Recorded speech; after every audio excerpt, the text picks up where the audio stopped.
We have to think about coming into God's space, God's place.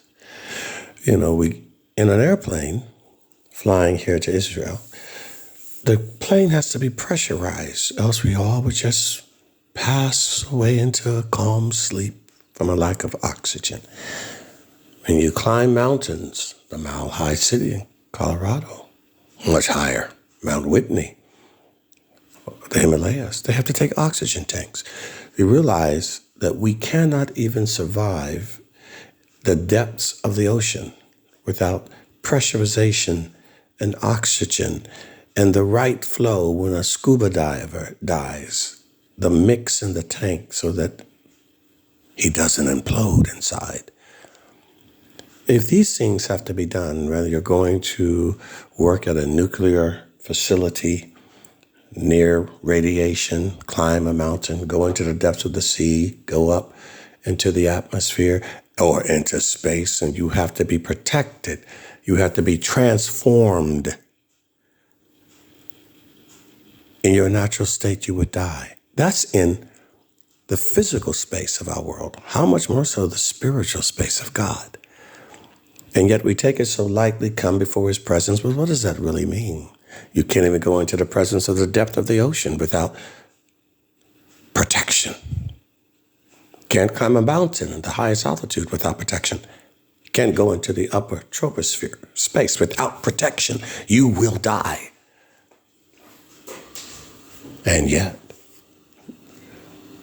you think God can be so easily approached in that regard? Even the priests had to be spiritually prepared in order to come into the presence, the proximity of the Holy of Holies, not to mention the outer court, the people, what they had to do. God is a consuming fire, much more so than a nuclear core and a nuclear reactor, much more so than the pressure at the Himalayas or space. That will kill you. You want to go there because you admire it. You're in awe of it, but it will kill you. You want to go into the depths of the sea, but it will kill you. Go to the top of the mountain, but it will kill you. Go into the upper atmosphere, into space, but it will kill you. And yet, it's surprising that the same thing would happen to you. Oh, not just the body. Why would you fear man, the physical space? That can just kill the body. Why not God? Both body and soul. Coming to the presence of God, not only does it require the physical installation and procedure to prepare to come even near, whatever proximity is near, but the spiritual preparation, that's the priest, consuming fire. And yet, most of us do not take that serious, do we? We talk about prayer and coming to the presence of God so casually that it's less than coming into the presence of somebody in your office or a worker or a client in your business. God is reduced to a fairy tale of narrative because if he wasn't, you would take your prayer serious. And when someone would pray with you, you would take it serious. You don't take it serious. You're not taking it serious enough. You don't realize the danger of coming so flippantly, loosely, casually, laissez-faire before God. He knows you don't take him serious. There's a judgment that's coming because, why would you say that? You don't take it serious. If you really believed that you were going to be judged, you would put on that scuba outfit. You would check the tank. All things would have to be checked because death is just that imminent, but you don't take it serious, so you don't check. You're not doing due diligence. Spiritually lazy, ill-equipped, without any true desire to prepare to enter into the space of Adonai. And really think about it. The same thing as he said in your offerings and your giving. Don't give with your emotion and motive as if you think anything is yours. It's vile. God is not taken serious, is he? Is he? You don't take him serious. It's quite sad because when it's not taken serious, the judgment's heavier. When people take something serious, their survivability is higher.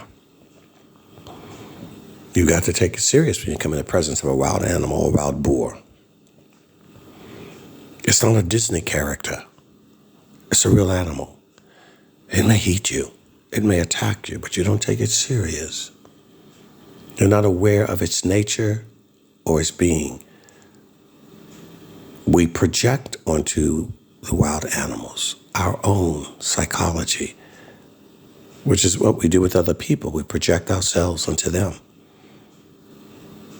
We're not surveying the environment and being aware that person is not me, this place is not me, that animal is not me, God is not me, therefore I have to act accordingly. And when you take it serious, you can see the work of God. He is to be feared, he is awed, he's scary in that regard. Father and Judge, King and Lord. And what he's able to do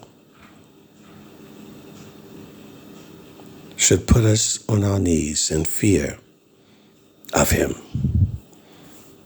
Not a genie in a bottle, just to be asked for what do you desire. And what we typically ask for is not anything spiritual. It's always something physical. I had a new job. I want to. It's always a new job. Help me get this new job. Help me get this new house. Help me get this new deal. Help me get this new person. But no hunger and thirst to enter into the space of Adonai. That's got to change. But if it doesn't, no worries. The judgment is already set in place. These are God's physics. It happens as he designed it to happen. So you have to seek the Lord and hunger and thirst after righteousness, so you shall be filled. Not hunger and thirst after business, hunger and thirst after righteousness. Not hunger and thirst after a woman, hunger and thirst after righteousness, hunger and thirst. Seek the Lord with all your heart and all these other things, all these other material things. He, your Father in heaven, knows what you need.